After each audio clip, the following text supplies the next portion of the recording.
registered. So that's the answer to that. In terms of the second point, I will defer to Mr. Ransom on that point, if you don't mind.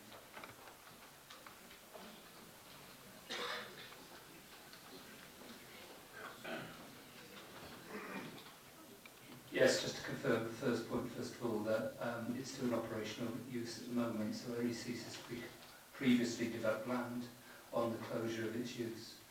In terms of the register, we would normally update it, but the scale of brownfield land in Rutland is so small that in terms of monitoring that change, there's been no significant change to lead us to amend the register.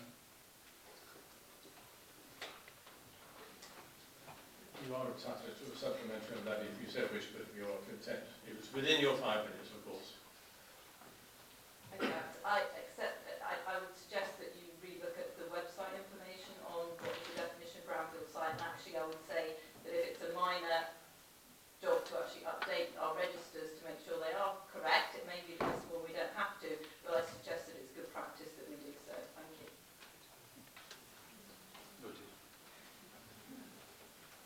Councillors, if you can indicate to me if there are any other, if you wish to speak within your allotted 5 minutes. Yes, please, Councillor. Thank you, Chairman. Councillor Bickard. I'm glad we brought our barrister with us, because I think we're going to need him when Wolfox challenges. That's the only thing that concerns me, and I just don't know what the cost of that is going to be to this council. And the officer, Roger, in his first answer, also I think said that if the St George's was reduced to 350, we would have to revisit our site appraisal process, and he said that as if it was a bad thing. Now, I'm not sure it necessarily is a bad thing. I think going back to the site appraisal process might not be a bad thing.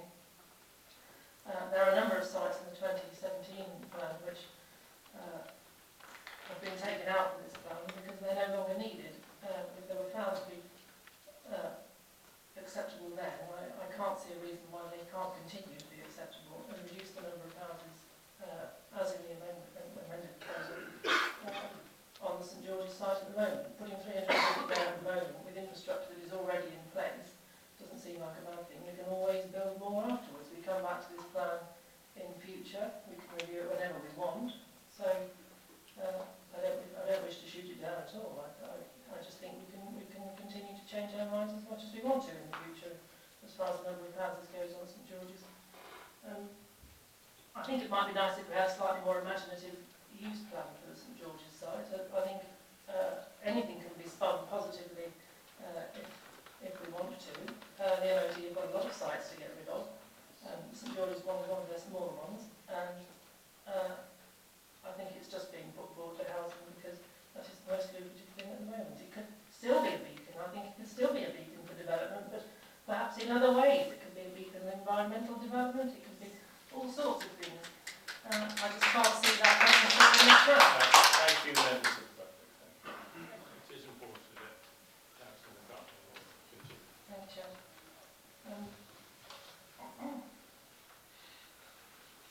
Councillor Rozelle himself stated that the public didn't want 2,230 houses at St George's. Well, they don't, so let's not build them. Thank you. I think that there was. I think, members, that when you interrupt, as you will see, you will interrupt the flow of the councillor trying to speak. And I would say, members, please, you need to stay in your seats to be fair with all of this. Thank you very much. Okay. Right, are there any other points, please, for consideration on this? No? Absolutely no. Councillor Walter? No, absolutely clear. No one. Okay. So, the amendment has been proposed by Councillor Waller. In other words, we are going to the vote on this. Not on a. I'll take advice.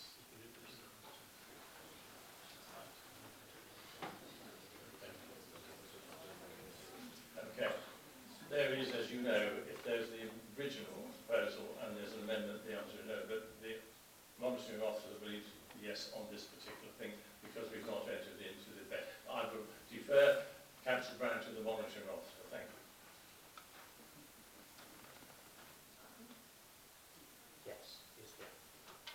yes is the answer, Councillor Wall. Thank you. I have actually found local plans that were less than 15 years in duration. And whilst I accept that the National Planning Policy Framework does encourage us in its terminology to have a 15-year land bank, for want of a better term, it actually doesn't say you have to, it just advises. And that ties in with some of Councillor Brown's comments where he talked about it would be probable. Well, probable isn't certain. And as Councillor Dale pointed out, should isn't must or will. And so we are rather in grey areas. I noted Councillor Baines's comments, which were actually quite helpful, I think, in that perhaps if we don't accept this amendment, it isn't the total, final, damning indictment of this council. But nevertheless, I do think my amendment is pragmatic, does give us a breathing space, certainly doesn't stop further discussion or indeed exploration of St George's once we know that the HIF is a certainty. It also doesn't stop the Wolfox proposers for coming forward with further information about their site or indeed any other site for that matter. But my final comment I want to make, and that is about the use of a brownfield site. It was helpful to hear that this isn't a brownfield site now because it's being occupied by the military. It will only become so when the military leave, which is actually quite useful to know that. But the National Planning Policy Framework, when it talks about the use of brownfield sites in preference to greenfields, talks about them in the context of urban conurbations. It doesn't say, and brownfield sites in the middle of the countryside. In fact, it suggests that that isn't a good idea. And furthermore, when it talks about sustainability, it talks about reusing of existing buildings, which of course is wonderful, except that in the St George's proposal and the master plan that we keep being told about tonight, we're actually going to demolish all the buildings and start again. So it certainly isn't, to develop that significantly, isn't within the spirit of the National Planning Policy Framework. So I would urge you, councillors, we've been given lots of threats that things are probable, they might happen, etc.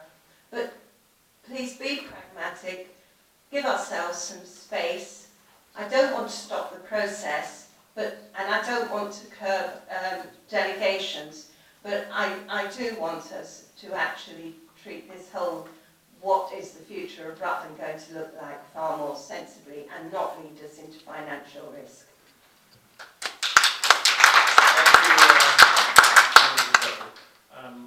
Thank you, Councillor Waller. That is summing up. So we will actually...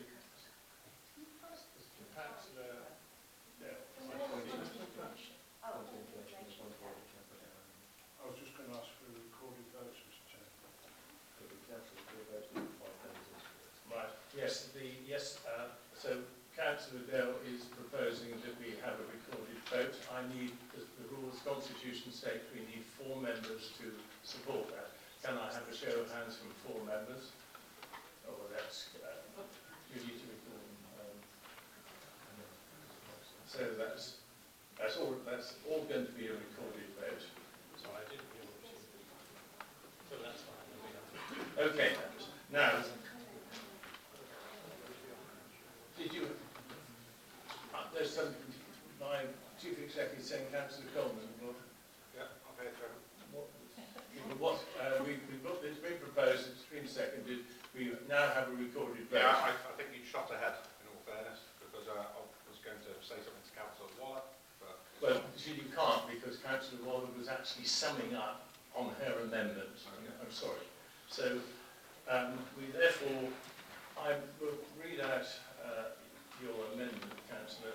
I'm sure you will correct me if I get this. Yes, okay. So, the proposed amendment is to replace one with, in order to ensure a land supply for the next 6 or more years, this local plan be approved for Regulation 19 consultation, subject to the following. The plan is for the period 2018-2030. The proposed development of St George's Barracks is reduced to 350 homes, which is the number that can be built without HIF funding. This council begins the review of this local plan as soon as practicable, following the decision of this council regarding HIF, and Amendment 2 to read support the local plan as amended. Is that clear? Okay, so so we will go, and the Chief Executive will take the vote. You are either voting for the amendment or against. Thank you. Councillor Ainsley. Councillor Baines. Against. Councillor Beggy. Against. Councillor Blanksby. Councillor Bourne. For. Councillor Brown. A. For. Councillor Brown G.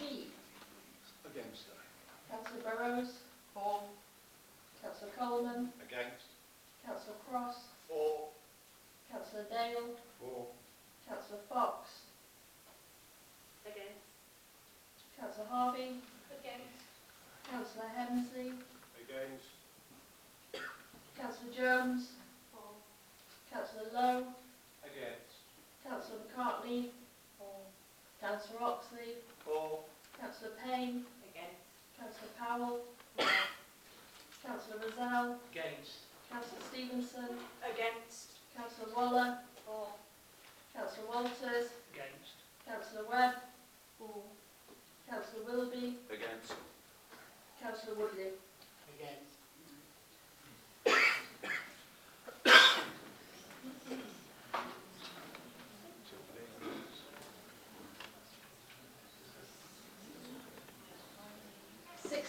For chair and somebody's been on 11 against. 11 against.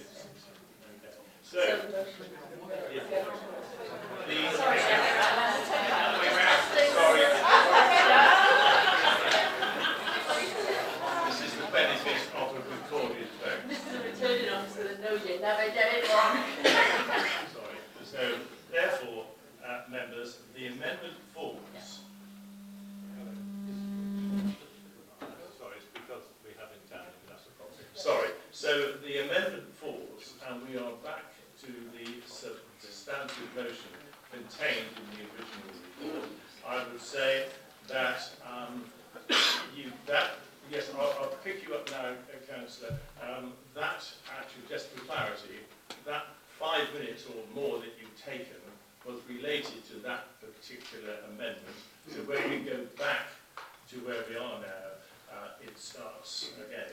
And what I'm going to do is, if I may, as it appears that this meeting will continue beyond 9:45, we require an extension of time to allow the meeting to continue in accordance with Rule 58. I propose that we extend by a final 15 minutes. I would remind members that a further extension of time is not permitted. Do I have a seconder, please? All those in favour? No, Mr. Chair. Oh, Okay. sorry, no, Councillor Cross. No, this is an extension. Okay. Were you against, Councillor Cross? Councillor Cross, please. Time is of the essence. Councillor Cross, were you voting against or were you in favour? Right. Well, for extra time. Sorry, I stuck my hand up. you said right. So that's, sorry, to be fair, it's very difficult from here. Okay, that's unanimous. Sorry, Councillor Cross, that's absolutely fine. I appreciate that. We must get it right. Okay, so we are now extended to 10 o'clock. Councillor Brown. Mr. Chairman, Councillor Brown first of all. as one of the newly elected councillors, I completely understand the depth of feeling of members of the public around the issue of St George's Barracks. And although my constituents are not lobbying me on the issue, I think it falls upon all councillors to do what is right for all the people of Rutland, as this will affect us all and the generations to follow. I accept that other local authorities have adopted their local plans while still negotiating the terms and conditions of their HIF, but they are not comparable to our situation here in Rutland, and what they do is their business. Notwithstanding Councillor Brown's answer to Councillor Cross's question, I still cannot understand why 650 of our housing allocation has effectively been gifted to South Kesteven. What I also don't understand is why a decision such as that was not brought to full council. The statutory requirement to cooperate with our neighbours is all well and good, but when the chief planning officers of both Rutland County Council and South Kesteven District Council are the same people, there must surely be a conflict. I've been studying the statement of common ground between RCC, South Kesteven and Lincolnshire County Council. Housing need, paragraph 17.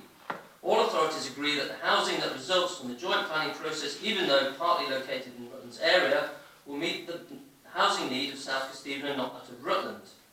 I don't believe members of the council, of this council agreed it was approved by Cabinet, as we've heard. Paragraph 30. Additionally, a table on page 50 of the draft plan confirms that the site will contribute to South Kesteven rather than Rutland's assessed housing need. It is indeed in the draft plan. Sustainability appraisal. Paragraph 34. Given that Stamford North will contribute to South Kesteven's housing need and not Rutland's, there is only a need for the sustainability appraisal accompanying the South Kesteven local plan to consider options for Stamford North as a reasonable alternative. There will be no requirement for the sustainability appraisal of the Rutland local plan to explicitly consider these options, so we are not looking at the sustainability of the Stamford North development. Planning obligations, paragraph 52. Community infrastructure levy applies to the Rutland site, the Rutland side of the border, but not the development on the South Kesteven side. However, it is permissible for the SIL charged in Rutland to be spent on supporting infrastructure within South Kesteven in accordance with Rutland's SIL charging schedule. Not only are we giving them our housing allocation, we're also paying for the Stamford North Relief Road, as this road is only deliverable if Quarry Farms developed. Term and termination, paragraph 84. Any authority may terminate this statement of common ground by giving at least 3 months' notice in writing to the other authorities. Paragraph 85. Any termination of the statement of common ground shall be considered to have no impact, statutory or otherwise, on the active and sustained engagement required by the Secretary of State in terms of the ongoing statutory duty to cooperate amongst all signatories. We need to take a step back, but not necessarily a backward step, to allow us to look at this in greater detail. I know that all the statutory times of scrutiny have been met, but those are minima. And for those of us who work and have other commitments, it's very difficult to read and absorb and understand 966 pages in a few days, and then be in a position to comment or make an informed decision to the risks and liabilities of this council. I would like to have more time to consider this document and thus what is best for Rutland, and so table an amendment. Well, if you want to table the amendments, you need to... Yes. Do you want to see it first? Yes, yes, please.